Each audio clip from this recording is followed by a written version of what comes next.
Welcome to the Uncensored Pro Wrestling Podcast, where we don't give a damn about scripts or soft-ass storylines. This is where the truth gets body slammed and the bullshit gets buried. We're talking real heat, real talk, and the moments that made you jump off the damn couch and scream. Wrestling is F***ing wild again. From pipe bombs to shoot fights, botches to bloodbaths, we cover it all with a volume of the gloves off. This ain't sports entertainment. This is a goddamn fight club with a podcast feed. So tag in, shut up and hold on, because we're coming in hot, stiff, and louder than super kicking church. This is the Uncensored Pro Wrestling Podcast. Uncooked, uncorked, and censored. Let's again go.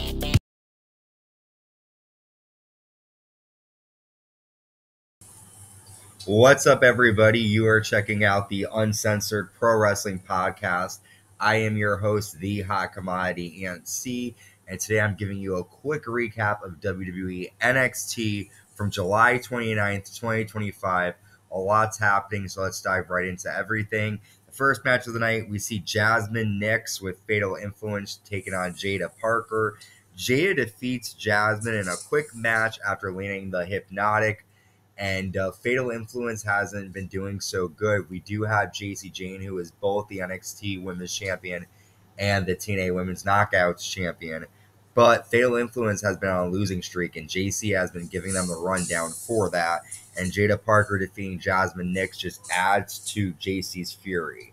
In terms of a pop or botch, I'm going to give this a pop because I do like Jaida Parker. She reminds me of one of the baddies by the way she walks and holds herself, and she defeated Jazymn Nyx. Not a great match, but I want to see more of Jaida Parker.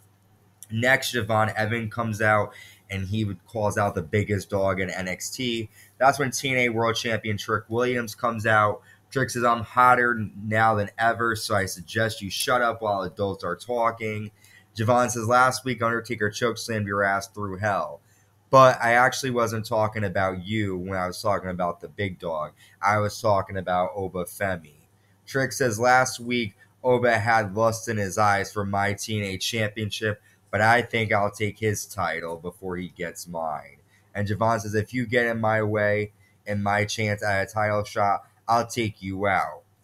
After he says that, High Rise come out, and Trick and High Rise attack Javon Evans, destroying him, which leads a match to be made by Ava later on, Javon Evans versus Wes Lee. Javon definitely has something to prove here. If this segment was a pop or a botch, I thought it was a pop. I like Trick Williams' new character as this "I'm better than everybody." He thinks he's a shit. He's doing really good promoting it. I like the throwback to Randy Savage with the "he has lust in his eyes" for the TNA Championship. That's a call out to Hulk Hogan there. Good stuff here, and I'm excited to see Wes Lee and Javon Evans later on. We then have Charlie Dempsey versus Tavion Heights. If Heights wins, he will no longer be a part of the No Quarter Catch crew. Joe Hendry appears during this match. It sort of blinks and his face is smiling. That was interesting to see. Both men land a double cross body. Dempsey applies a sharpshooter. Tavion hits a Death Valley Driver, a belly-to-belly, and Tavion Heights wins his freedom from the No Quarter Catch crew after Charlie shakes Tavion's hand.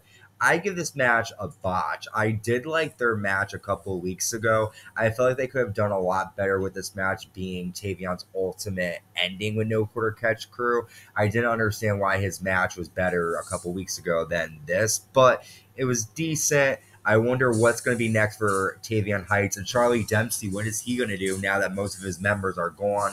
Will he start a new faction or will he go on his own? Time will tell. Next, Blake Monroe comes out and Blake says, "Now for the question on everyone's mind. Why did I attack Jordynne Grace? Jordynne Grace isn't good enough. I've seen protein shakes with more personality than Jordynne. She's an extra."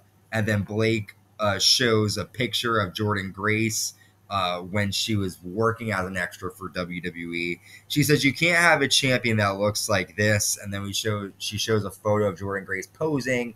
She's in her workout gear. And then she says, "When Jordynne looks in the mirror, she sees that photo. That's not championship material. That's needing a gym membership." I'm here to be the woman that the brand revolves around. And then Lola Vice comes out. Lola says, how can you be beautiful but so ugly on the inside? I'm a star here. Jaida Parker then comes out. Jaida says, I don't need anyone to be relevant. I'm Jaida Parker. Understand that. I'm chasing that championship. Blake says, you're both going to be Jordynne Grace Juniors. Jordynne Grace music plays, but it's actually Kelani Jordan coming out here. And Kelani says, I'm here to talk about the future. Blake Monroe, you think you're the hottest signee in NXT. On your best day, you can't do it like mine. And then Blake headbutts Kelani. We see all four women fight with Kelani Jordan and Lola Vice getting the upper hand, setting Blake and Jaida to the floor. Blake tries to hug Jaida, and Jaida pushes her off. Fun segment. I give it a pop. I thought we were going to get Jordynne Grace coming out to confront Blake, but I was surprised to see Jaida Parker, Lola Vice, and Kelani Jordan step up to the plate. There's a lot of good talent in the NXT women's division, and I'm excited to see what's going to happen, who will take on Jacy Jayne for the NXT Women's Championship. Speaking of women, Lash Legend takes on Fallon Henley with Fatal Influence. Lash military press slams Fallon Henley to start. Fallon lands a blockbuster. Lash hits a fallaway slam and then a pump kick to Jacy Jayne on the floor. But then Nia Jax destroys Lash Legend on the floor, allowing Fallon to hit a famouser. Fallon Henley defeats the impressive Lash Legend after Nia continues to attack Lash and lays her out with an Annihilator before saying, watch your mouth, bitch. So Lash eliminated Nia Jax at Evolution and claimed that she was the best, biggest woman.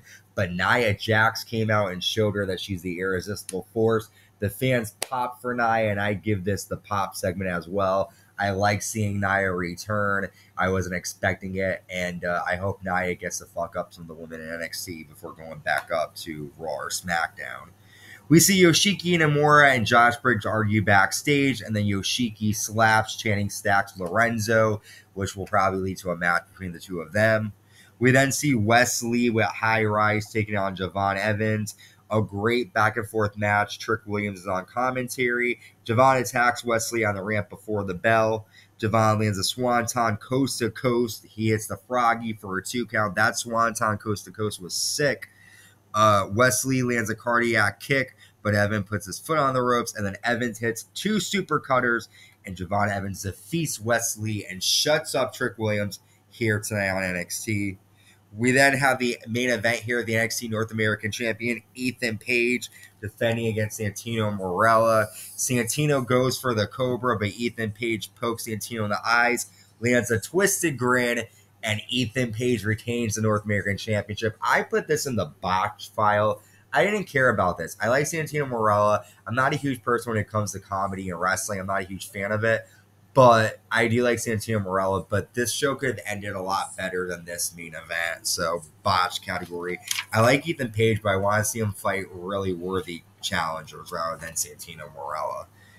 Our final segment of the night is Tony D'Angelo. He's at a restaurant. He's no longer with the family, but then a shadow shows up, and Tony looks, and it fades to black, and we're left wondering who showed up to surprise Tony D'Angelo.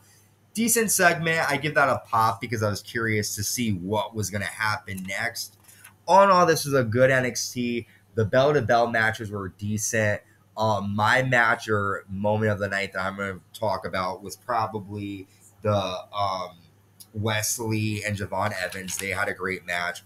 Seeing Jaida Parker come out with Blake Monroe, Lola Vice, and Kelani Jordan, that was cool too. Decent episode of NXT, but nothing great. Overall, I give it a C. We're on the road to SummerSlam. We have SmackDown to cover. Then we've got SummerSlam 2 nights covering that. Attitude Years, we just covered Armageddon. We're on the road to 2001. We're on the road to AEW Forbidden Door London. That's taking place in the end of August. NXT Heatwave coming up the end of August as well. A lot of wrestling coming your way. So make sure you subscribe, like, and hit that notification bell. And until next time, stay safe and stay uncensored.